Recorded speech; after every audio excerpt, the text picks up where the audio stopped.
네, 반갑습니다. 오늘 발제를 맡은 토지주택 연구원의 진미윤입니다. 네. 이렇게 좋은 토론회를 마련해 주셔서 감사드리고요. 사실 이제 시장이 안정돼야지 복지 체감도 늘어난다, 그런 관점에서 사실 조금 아직은 뭐 평가하기는 이른 시점이지만 얼마 전 발표된 정부의 두 차례 부동산 시장 대책과 앞으로의 서민 주거 복지가 어떤 방향으로 나가야 할 것인지에 대해서 좀 자료를 마련해 보았습니다. 일단 이제 처음에는 이제 우리의 주거 여건인데요.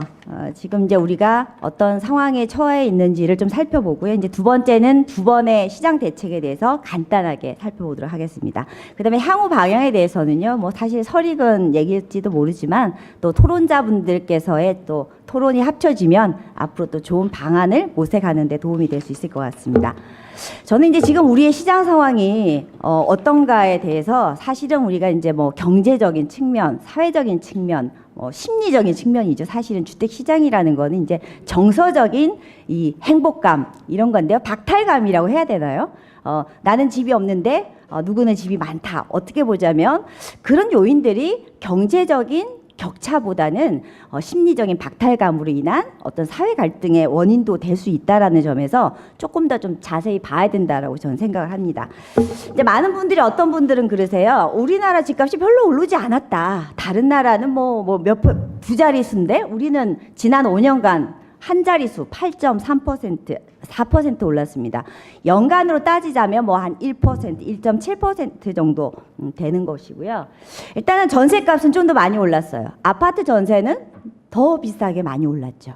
물론 10년을 보자면 뭐 배가 올랐다고 볼 수가 있고요. 한편으로는 이제 전세는 줄어들고 월세가 늘어나는 시장이다. 그렇지만 소득은 늘지 않았다라고 얘기를 하죠. 근데 수치적으로는 우리가 소득도 5년 동안 총 8% 정도 늘었어요. 그러니까 1년에 한 1.6%씩은 늘어왔습니다. 그래서 밑에 보시면은 그동안에 집값과 전세값이 몇 %를 상승을 했다. 근데 저는 사실은 비율로 보는 것은 별로 좋아하지 않아요. 왜냐하면은 소득은 뭐 200만 원, 300만 원이지만 집값은 억대이기 때문에 비율로 비교할 수가 없다. 그래서 이걸 보시면은 절대적인 상승 금액을 좀 봐야 될 것 같습니다. 그 다음 페이지에 보다 자세하게 나와 있는데요. 빨간색 그래프를 보시면 지난 5년 동안에 매매가는 보시면은 5천만 원 이상이 올랐어요. 그것도 지난 5년 동안에 전세, 아파트는 1억 5천만 원이나 올랐습니다. 근데 5년 동안에 우리가 통계청에서 조사하는 월 소득은 연소득으로 다 환산을 해본 결과 근로자 가구는 한 500만 원 정도. 근데 저를 생각하면 5년 동안 500만 원이 안 오른 것 같습니다만 전체 가구로 치자면 한 387만 원밖에 안 올랐어요. 그러니까 사실은 우리가 비율적으로는 집값도 8%고 소득도 8%라서 크게 뭐 차이가 없지 않나라고 하지만 우리가 절대 단위가 다르다는 점에서 우리가 집값이나 전세값이 이미 우리가 소득으로 부담하기에는 너무 비싼 시장이 됐다라는 것은 아마 다 체감을 할 수 있을 것 같고요. 이런 가격 수준이기 때문에 돈을 빌리지 않으면 내 집 마련이 점점 더 어려워지고 있는 상황이라고 알 수가 있겠습니다. 중요한 건 아까 의원님께서 잠깐 말씀을 하셨지만 우리나라가 지난 30년 동안에 매년 신규 아파트들을 굉장히 많이 지었지만 실제적으로 자가 점유율은 많이 늘어나진 않았습니다. 물론 2000년대 54.2%는 2015년에 어떤 그 56.8%로 올랐습니다. 즉 2010년에서 2015년까지 사실은 146만 가구가 자가 가구가 된 거는 맞아요. 올라갔습니다. 하지만 이제 분모가 늘어난 거죠. 전체적인 가구 수가 늘어났기 때문에 이제 비율이 그렇게 많이 늘어나지는 않았습니다.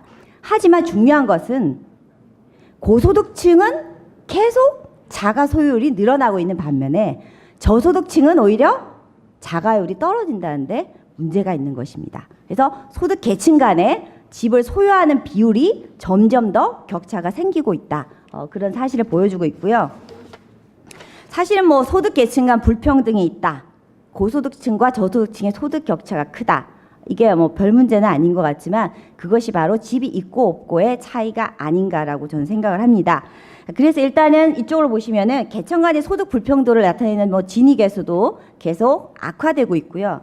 그다음에 이제 소득 오분위 배수라고 하위 20%와 상위 20% 간의 소득 격차는 더 커지고 있는 상황입니다. 그래서 그런 것들이 최근에 더 강하게 나타나고 있고요. 이런 현상은 비단 우리나라에서만 사실 나타나는 건 아닙니다.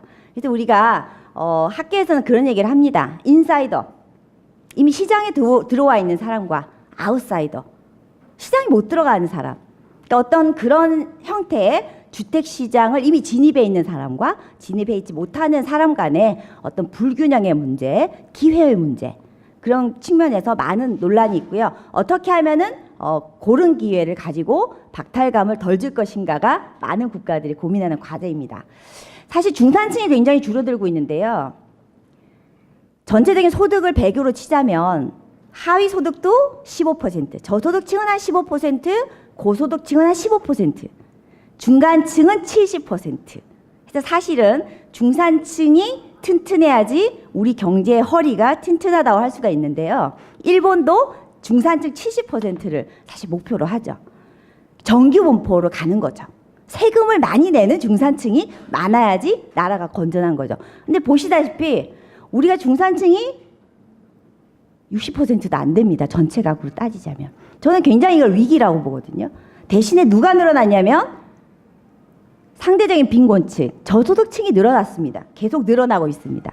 한편 고소득층이 또 늘어났어요. 양극화죠. 소득 양극화 현상이 나타나는 것을 통계적으로도 알 수가 있고 우리가 또 체감을 할 수가 있다고 저는 생각하고 있습니다. 그래서 이제 저는 사실은 과거에는 그랬습니다. 많은 나라에서도 중산층이 누구냐라는 얘기를 할 때 차를 갖고 있고 마이 홈을 갖고 있고, 그죠? 정원이 좀 딸린 단독주택이 있으면, 미국이나 우리나라, 우리 또 뭐 30평짜리 아파트가 있고 내 차를 가지고 있고, 어떤 중산층의 기준이 있잖아요. 우리가 주택 중산층이 누구냐? 저는 주택 정책은 주택 중산층을 밀어줘서 나의 집을 기반으로 해서 내가 노후까지 삶을 영위하는 그런 안정화된 기반을 만드는 것이 아닌가라고 생각하고요. 물론 저소득층도 아주 중요하지만 중산층의 문제도 우리가 더 이상 간과할 수는 없다, 이렇게 생각하고 있습니다. 그 다음에 이제 제가 말씀드리고 싶은 거는 시장의 스펙트럼은 되게 다양하잖아요. 아주 좋은 상품에서부터 아주 이제 나쁜 상품 말을 하자면 굉장한 스펙트럼이 있지만 우리가 사실은 다양성이 있어야 또 선택을 할 수 있는 것이지만 상품에서도 양극화가 있다. 그러니까 저는 하이엔드, 사실 신규 분양주택, 브랜드가 있는 고급 아파트 얼마나 좋아요. 얼마나 요즘 디자인도 좋고 뭐 설비가 최첨단에 너무나 좋죠. 근데 들어가서 사는 분들은 그 기회를 누릴 수가 없는 것이죠. 한편으로 저는 우리가 흔히 말하는 이제 고시원을 예를 들었습니다만, 물론 뭐 고시원이 다 나쁘다 이런 건 아니지만 우리가 사실은 고시원은 주택법에서 포함을 하고 있지는 않아요. 하지만 보시다시피 고시원은 계속 늘어나고 있습니다. 물론 이런 형태의 주거라는 유형에 대해서 수요가 늘어나고 있다는 것이죠. 왜 그럴까요? 전 그런 측면에서 시장에서 나타나고 있는 다양한 상품에 대해서 우리가 좀 주의를 해야 된다라고 하고요. 11만 동으로 늘어났는데요.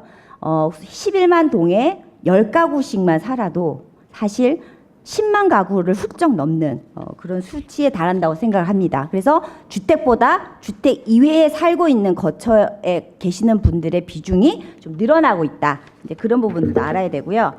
그 다음에 월세 지대라고 하는데 사실은 월세는 목돈이 없는 제도죠. 그러다 보니까 자산을 만들기가 힘듭니다. 사실 우리가 전세 제도에 대한 명암이 있는 거죠. 근데 저는 사실은 전세 가격이 집값을 부추겼다, 이런 측면보다는 저는 전세는 문화다. 전세가 있었기 때문에 그 미천으로 우리가 계속 시장을 믿고 따라갈 수 있었다라고 생각하지만 언제부터 그런 공식이 깨진 거죠. 그러다 보니까 우리가 전세가 없어졌다는 것은 더 이상 강제 저축을 할 수 있는 그런 게 없어졌고요. 여기서 보시다시피 월세 가구는 총 자산에서 주택 자산이 차지하는 비중이 2012년에는 20%였다가 월세 가구 같은 경우는 2016년도에는 반토막이 났어요. 사실은 우리가 보증금이 낮아지고 월세가 높아지면 그 보증금이라는 게 사실은 자산인 거죠. 월세는 소비로 나가는 부분이고, 그래서 저는 어떤 일정량의 자산을 줄 수 있는 그런 점유 형태를 계속 유지해야 된다고 개인적으로 생각을 합니다. 자, 두 가지 대책에 대해서는 이미 다 알고 있고 언론에서도 많이 보도가 됐기 때문에 아주 간단하게 말씀을 드리겠습니다. 일단 두 대책은 가격 안정, 시장, 투기성의 수요를 억제하고 실수요자 위주의 시장을 만들자라는 것에 대해서는 저는 다 동감을 하고 있다고 생각을 하고 있습니다. 더 이상의 이런 투기 수요를 이제 방관했다가는 어떤 실수요자의 구매력이 더 악화되는 그런 상황이다라고 나타나 있고요. 6.19 대책에서는 조정 대상 지역이라는 것이 나와서 맞춤형 규제, DTI와 LTV가 강화되고 또 건전한 주택시장 확립을 위해서 불법 행위 근절 이런 부분들이 제시가 됐습니다. 자세한 것은 여기 자료에 나와 있듯이 조정 지역을 40개 발표를 했고요. 전매 제한 기간을 강화를 했고 또 대출 규제를 강화했고 규제를 다소 강화를 했습니다. 그렇지만 우리가 6.19 대책에도 불구하고 여전히 주택 가격이 전국으로 퍼지는 양상들이 벌어지면서 일부 지역에는 또 과열 양상까지 있으면서 더 이상은 이 정도 대책으로서는 안 되겠다라고 해서 좀 더 강도 높은 제도가 나온 것이죠. 바로 이제 투기 수요의 주범이라고 우리가 지금 하는 어떤 다주택자 부분에 대한 부분과 또 이 전매 부분에 대해서 강력한 대책이 나왔다고 볼 수가 있겠습니다. 여기서 보면 이제 특히 조합원 분양권, 재건축 조합원 분양권 같은 경우는 거래량이 크게 늘어나고 있고요. 그래서 이제 투기 수요가 이제 계속 유입되고 있기 때문에 어떤 주변 집값의 불안을 야기하기 때문에 어떤 이 주거 안정성을 더 확보한 차원에서 상당히 많은 너무나 이제 내용이 굉장히 많고 기술적이어서 이 모드를 우리가 아는 것 자체도 굉장히 힘들 것 같아요. 그래서 일단은 파리 대책에서는 매우 다양한 청약, 재건축, 규제 다양한 제도들이 나왔는데 핵심은 투기 과열 지구하고 투기 지역, 그 다음에 6.19 대책에서 발표된 조정 대상 지역, 이들 간의 지역이죠. 이런 지역도 있고 사실은 우리가 도시 재생, 뉴딜 지역에서 이제 서울이 다 빠진 것이 이제 투기 지역과 투기 과열 지구에 있기 때문에 그런 것이고요. 그래서 이런 세 개 지구에 해당했을 때 이제 우리가 어떤 규제에 속하게 되는지가 이제 굉장히 중요하고요.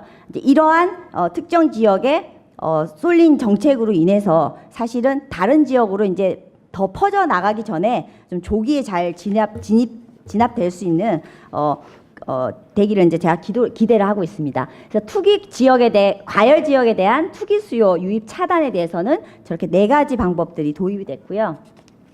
그다음 수요 관리, 투기 수요를 어떻게 관리할지에 대해서는 양도 세독세라든지 다주택 금융 규제라든지 임대주택 등록 유도 방안들이 발표가 됐습니다. 그다음 한편으로는 이런 시장 대책을 발표함과 동시에 이제 그 파리 대책에서는 추가적으로 서민의 주거 안정을 어떻게 달성한 것인가에 대해서 더 추가적으로 발표를 한 것이 특징적이라고 할 수가 있겠습니다. 이 세계 지구에 대해서 그러면 어떤 규제를 받고 있는지에 대해서는 이제 이 자료를 보시면 될 것 같고요. 또 이 시행 시기를 두고 굉장히 좀 혼선이라든지 여러 가지 이제 어려운 점이 있는 것으로 아는데 이제 그런 것들은 좀 더 정부가 보완해 나가면서 정말 선의의 피해자가 생기지 않거나 또 실수요자들이 더 부담되지 않는 그런 시장 환경을 잘 만들어 갈 것이라고 기대를 합니다. 사실은 이제 시장을 이제 우리가 사실은 잘 잡을 수 있느냐, 과연 잡힐 수 있느냐 이런 측면에서 저는 이제 이 지금 상황에서 이런 메시지는 굉장히 중요하면서도 이제 앞으로 시장이 말을 잘 들을 것인지에 대해서는 저도 아직은 확실하게는 모르겠어요. 왜냐하면 우리는 그동안의 어떤 시장의 힘이라는 것에 또 믿어서 이까지 왔고 우리의 지금 삶의 터전이 어떤 왔기 때문에 약간 좀 고민되는 부분이 있고요. 한편으로는 이제 복지란 측면에서 보면 앞으로 연간 17만 호의 공공임대주택을 늘려가겠다라고 얘기를 했고 특징적인 것은 공공지원주택이라고 해서요. 꼭 공공부문이 직접 건설하고 공급하지 않아도 민간주택을 활용하여 공공의 목적대로 활용하는 그런 부분이 되겠습니다. 그래서 이제 우리가 연 17만 호인데요. 이제 건설이 연간 7만 호가 되고 수도권의 한 60% 연간 10만 호 정도가 공급이 될 예정입니다. 그리고 제일 중요한 것은 사실은 땅을 어떻게 확보하느냐의 문제인 것 같아요. 그래서 이런 부분에 대해서는 정부가 많이 고민이 있을 것 같고요. 그다음에 이제 저는 개인적으로 임대주택도 굉장히 중요하지만 저는 사실은 내 집만한 복지는 없다. 저는 개인적으로 그렇게 생각을 합니다. 물론 이제 집이 너무 비싸기 때문에 구입이 어렵기 때문에 못하는 것이지 구입하지 않기 때문에 못하는 건 아니라는 점에서 지금 나온 그 신혼부부를 위한 공공 분양주택에 대해서는 저는 굉장히 박수를 보내고 싶습니다. 저출산 문제도 그렇지만 결국은 생애 첫 스타트부터 우리가 사실 주거 문제 때문에 어려움을 겪는다면 노후까지도 계속 그 어려움이 좀 진행이 되지 않을까라는 점에서 이런 부분에 대해서는 저는 좀 강조를 해야 된다고 하고요. 이런 주거복지에 대해서는 이제 앞으로 뭐 9월 달에 국토교통부에서 주거복지 로드맵을 발표를 해서 좀 더 희망을 줄 수 있는 메시지를 담을 것이라고 생각을 합니다. 일단은 뭐 한 달여 됐고요. 대책이 발표된 뒤에 뭐 그 한 달 동안에 우리가 뭐 시장이 다 변했다라고 할 수는 없는 것이죠. 앞으로 시장을 바뀌어가야 되는데 사실은 시장이 바뀌어가기 위해서는 시장에 참여하는 주체들의 생각이 바뀌어야 된다고 저는 생각을 합니다. 그래서 중요한 거는 이 제도가 있기 이전에 사람들의 생각을 어떻게 바꿀 수 있을까? 다주택자들이 어떻게 하면 사회적 역할을 할 수 있도록 동기부여를 해줄 것인가? 자꾸 전매를 단기 차익을 노려서 이렇게 사고 파고 하시는 분들에게 어떻게 하면 그렇게 하지 않도록 할 것인가? 라는 점에서 반드시 우리가 수익성만을 목표로 하는 것이 최종의 목적은 아닐 수도 있다. 이렇게 생각을 합니다. 그래서 이제 일단은 이제 뭐 오늘 아침에도 보니까 전세 이사철에 접어들어서 전세가가 뭐 오르고 있어서 왜냐면 이제 다주택자들은 이제 집을 팔려고 그러고 또 그 팔린 집이 임대용으로 쓸지 뭐 그냥 또 자가주택으로 바뀔지는 모르잖아요. 그래서 사실은 어쨌든 그 임대를 하시는 분들이 계속 임대를 해야지만 사실은 가격 안정으로도 이어지기 때문에 우리가 단지 다주택자를 그냥 집을 다 팔게끔 하는 거 외에 어떻게 하면 이들이 계속 임대를 할 수 있도록 이끌어 줄 것인가도 굉장히 중요하다고 생각합니다. 그래서 이제 앞으로의 방향인데요. 자료에는 없는 두 페이지를 제가 어제 좀 넣어봤습니다. 이분은 크리스티안 플리바흐라는 이제 UNECE의 지금 회장이시죠. 2015년도에 이런 말씀을 하셨어요. UNECE 지역에서 회원국이 56개 회원국인데요. 1억 명이 가처분 소득에서 40% 이상을 주거로 쓴다. 그 다음에 1980년대 이후에 이 전 세계적으로 이렇게 주택 문제가 심각한 적이 없었다. 사실입니다. 왜냐하면은 대부분 나라들이 70년대, 80년대를 지나면서 이제 양적 부족은 끝났다. 질적인 것도 끝났다. 자, 이제 우리는 주거가 안정됐기 때문에 많은 나라에서 주택부를 다 폐지를 했어요. 그러다가 최근에는 주택부를 다 만드는 오히려 그런 상황이 된 만큼 주거가 주는 누적 효과. 10년 전에 내 집을 마련하신 분과 이제 내 집을 마련하신 분은 첫 스타트가 다를 수밖에 없잖아요. 그런 점에서 얘기를 하고요. 그래서 많은 분들이 이제 뭐 이 보고서에서는 뭐 공공임대주택 대기자가 저렇게 많고 여러 가지 얘기들을 하면서 중요한 메시지는 그겁니다. 변화된 시장이에요. 저는 사실은 변화된이라는 것에 굉장히 의미를 둡니다. 이제 시장이 바뀌었어요. 근데 우리가 어떤 시장의 규제를 통해 갖고 시장을 원위치로 과연 돌릴 수 있을 것인가? 아니면은 과연은 아니지만 어떻게 시장을 변모하게 만들 것인가? 라는 점에서 규제만으로 다 할 것이 아니라 상당히 많은 노력과 인식의 전환이 필요하다라고 생각하고요. 제일 중요한 거는 시장이 변했고 우리나라 시장도 변했잖아요. 월세에다가 많은 여러 가지가 10년 동안 너무나 많은 일이 있었고요. 우리가 그 변화 속에서 쭉 적응해 왔었기 때문에 포착을 못하지만 많은 제3의 나라에서는 저희 나라도 굉장히 위기인 시장 상황으로 보고 있습니다. 그런 점에서 저는 주거 복지가 안정이 최우선 정책 과제가 아닐 수 없다라고 생각을 합니다. 자, 그래서 저는 시장이 안정되기 위해서는 갖춰야 될 필요 충분 조건을 세 가지를 제가 만들어 봤는데요. 일단은 약간 영어를 쓴 건 약간 좀 키워드를 명확하게 하기 위해서 제가 썼습니다. 이용 가능성. 많아야 되죠. 일단 양이 있어야 돼요. 지금 저희는 주택 보급 상태는 그렇게 부족하지는 않은 상태입니다. 양적인 문제는 있습니다. 그 다음에 중요한 것은 접근성이에요. 내가 저거에 자격이 되거나 접근할 수 있는데 빌리지 않으면 접근할 수가 없는. 그래서 어세서빌리티 굉장히 중요한 거고요. 전 최고로 중요한 건 부담 가능성이죠. 내가 부담할 수가 없어요. 5억짜리를 어떻게 제가 부담을 해요. 이런 상황이죠. 그래서 저는 양도 충분해야 돼요.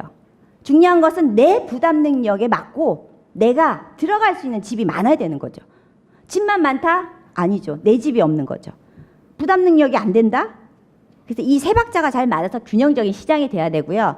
자, 우리의 지금의 공공임대주택은 이거죠. 접근. 자, 저소득층에게만 준다. 부담 능력을 낮춰서 자격을 규제하는 시스템이에요. 하지만 제가 좀 전에도 중산층이라고 결코 주거가 안정하지는 않다. 그런 점에서 저는 이런 거는 어떨까요? 그죠? 약간 자격은 넓혀주지만 결국은 소득 수준에 따라서 임대료도 차등화 시킨다면 상당히 형평성 있게 제도를 운영할 수 있지 않을까라고 이제 개인적으로 생각을 하고 있습니다. 그 나머지는 이제 자료에 나와 있는 것인데요. 간단하게 말씀을 드리면 일단 시장이 안정돼야지 우리가 지금 추진하는 공약과 국정과제가 안정적으로 지켜질 수가 있다라고 저는 생각을 합니다. 일단 저는 선제적인 시장 관리와 메시지는 지난 4년간 한 번도 없었고 그로 인한 규제 완화에 부작용이 사실 지금 나타나고 있다는 점에서 경각심 차원에서도 저는 좀 매의 눈이 필요하다라고 생각을 했고요. 다만 우리가 규제가 가지는 기본적인 속성이 있죠. 베너핏도 있고 로스도 있습니다. 반사이익이 있죠. 풍선 효과 같은. 또 선의의 피해자가 있는 것이고 우리가 손실보다는 베너핏이 크다면 이것이 결국은 장기적으로 실수요자나 시장 안정을 위해서 우리가 불가피하다면 어떤 동의를 하셔야죠. 동의를 하고 그 정책에 대해서 신뢰감을 줘야 된다고 저는 생각을 합니다. 다만 정책 리더십이 필요한 거는 투기 수요를 어떻게 투자 수요로 바꿀 것인가가 저는 굉장히 중요하다고 봅니다. 왜냐하면은 다주택자의 나쁜 측면도 있지만 다주택자가 계속 임대 사업을 해줘야지만 시장에 안정적인 다양한 임대주택이 있다는 것이죠. 그래서 투기를 투자로 바꿀 수 있는 정책 리더십이 필요하고요. 그래서 관리되는 시장 분위기, 즉 임대주택 등록제라는 이름으로 관리가 되든 어떤 식으로든 우리가 케어를 받고 있는 시장을 주는 그런 환경이 굉장히 중요하다고 저는 생각을 합니다. 그 다음에 이제 사실은 제가 이제 계속 민간 임대를 얘기를 하는데요. 우리가 굉장히 그동안 주거복지에서 소외됐던 것이 민간 임대인에 대한 거예요. 우리가 민간 임대인들은 우리나라 임대차 시장의 76%를 가지고 있어요. 근데 우리는 민간 임대인이 누군지 몰라요. 지금 나와 있는 다주택자들이 거래가 얼마를 했더라는 알 수는 있지만 이분들이 누군지를 아무도 몰라요. 그래서 저는 우리가 그동안에 미처 몰랐던 개인 민간 임대 사업자가 누군지를 알아야지 이분들을 시장에 참여를 시켜야죠. 다주택자만이 포인트는 아니지 않느냐. 2, 3호도 있고 1호도 있고 많지 않습니까? 여기서도 아마 세 주고 계시는 분들이 많으실 거예요. 그런 국민 개개인들이 모여서 우리가 임대 시장을 구성하는 그런 다양성이기 때문에 그런 부분들을 이해를 하고요. 그 다음에 이제 제도는 있지만 채널이 없다고 저는 생각을 합니다. 이분들이 어디 가서 뭘 어떻게 해야 되는지를 모를 수 있기 때문에 민간 임대인에게 어떻게 시장에 참여하고 바람직한 것들을 해야 하는지에 대한 정책 채널과 또 금전적, 비금전적인 홍보, 알려주는 이런 여러 가지 게 필요하고요. 다른 나라에도 똑같아요. 다른 나라에도 이렇게 스페셜 세러데이 이벤트 이런 게 있어요. 그러니까 무슨 요일만 되면 민간 임대인들이 와서 이제 정부가 계속 제도 설명을 하는 거예요. 제도 설명을 하고 임대하는데 공실이 생기면 제가 공실을 보장해 드리겠습니다. 집이 품질이 안 좋다 그러면 개보수도 해준다거나 여러 가지로 우리가 그동안 임대인에 대한 정책은 없었죠. 그래서 저는 징벌적인 수단도 지금은 매우 중요하지만 앞으로는 이 시장에 참여하고 이분들이 계속 임대 사업을 유지할 수 있는 사실은 좀 어떤 그 공신력 있는 집주인으로서 역할을 부여해야 된다. 이렇게 저는 생각합니다. 그 다음에 저는 이제 중산층을 부흥해야 된다는 것인데요. 자산 형성이라는 표현을 썼습니다. 쉽게 얘기를 하자면 이 표현이 좀 어렵다고 할 수 있는데 우리가 다 빚을 내서 하는 거죠. 많은 나라에서 그랬잖아요. 빚 내서 집 사라. 그 나쁜 얘기 아니에요. 빚을 낼 수밖에 없는 만큼 비싸잖아요. 저는 그 말이 나쁜 말이라고 하진 않습니다. 당연히 빌려서 할 수밖에 없을 만큼 우리 생애의 가장 큰 내구재잖아요. 근데 이제 최근에 영국에서 이제 메이 총리가 들어서고 나서 영국이 2017년 올해, 그러니까 2016년 말부터 새로운 정책을 폈어요. 자, 100원씩 저금을 하면 25원씩 정부가 보너스 주는 거예요. 통장을 만들게 되면 그 통장을 기반으로 해서 돈을 빌려주거나 이런 시스템이죠. 그러니까 우리가 부채를 잡자. 우리 가계부채를 잡자 그랬지만 부채는 더 늘어났어요. 저는 좀 생각을 바꾸면 어떨까 싶어요. 저축을 하도록. 사실 우리가 저축은 많이 늘어났거든요. 그래서 저는 부채가 많아도 저축이 많다면 갚을 수 있는 거잖아요. 근데 우리는 저축은 안 보고 부채만 봐서 자, 앞으로는 저축을 많이 하십시오. 그럼 정부가 확실하게 밀어드리겠습니다. 다만 그 저축금은 집을 구입을 하시고 혹은 노후에 쓰세요. 전 이렇게 하는 것이 굉장히 노후 소득 보장 측면에서도 좋지를 않냐고 해서 어떤 부채에 대한 이런 부분보다는 좀 더 다른 형태로서의 자산을 형성할 수 있는 정책 마인드로 밀어주면 어떨까라는 생각에서 써봤습니다. 네, 그 다음에 이제 뭐 주택 이외에 대한 부분들에 대해서는 우리가 계속 신경을 써야 되는 것이고요. 그 다음에 이제 공공임대주택가 같은 경우는 사실 이제 제가 이 경사도를 되게 저는 중요시 생각을 하는데요. 일단은 저 경사는 굉장히 급한 경사입니다. 이제 많은 나라들이 3, 40년에 걸쳐서 이룩한 100만 호를 저희는 10년 만에 이루었기 때문에 영국 다음으로 우리가 세계 2위입니다. 10년 안에 100만 호를 공급한 세계 두 번째 나라이기 때문에 사실은 이 경사에서 오는 부담이 굉장히 있을 거라고 저는 생각을 하고 있고요. 근데 앞으로 경사는 더 급해질 거라고 생각합니다. 지난 정부보다 앞으로 해야 되는 17만 호를 하기 위해서는 더 경사도 높게 우리가 올라가야 되는데 저는 이제 그 과거와 다른 거는 누적이죠. 과거에는 사실은 2000년대 중반부터 재고가 없는 상태에서 달리기 때문에 몸이 가벼워요. 근데 지금은 이미 100만 호나 있는 재고 상태에서 달려야 된다는 부담이 있는 것이죠. 그 말은 100만 호도 운영 관리도 해야 되는데 신규 투자도 해야 된다는 거죠.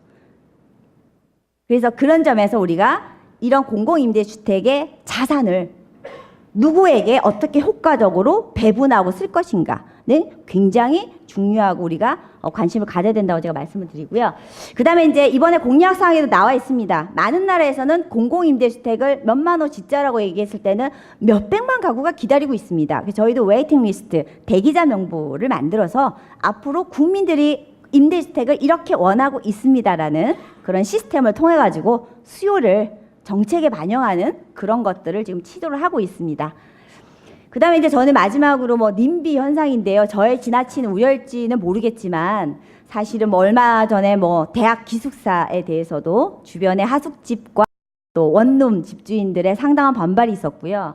뭐 심지어는 뭐 이제 뭐 유치원, 뭐 보육시설까지 이런 거기 때문에 지금도 우리가 서서히 청년 임대주택에 대한 어떤 지역 주민들의 반대 여론들이 일고 있는 것 같은데 이 17만 호를 안정적으로 하기 위해서는 그야말로 굉장히 중요한 동기부여, 그 다음에 어떻게 하면 같이 참여하고 협력하는 시장을 만들 것인지 그런 것들에 대해서 조금 더 소프트웨어적인 정책에 조금 더 앞으로 더 강조가 되었으면 좋겠습니다. 이상입니다.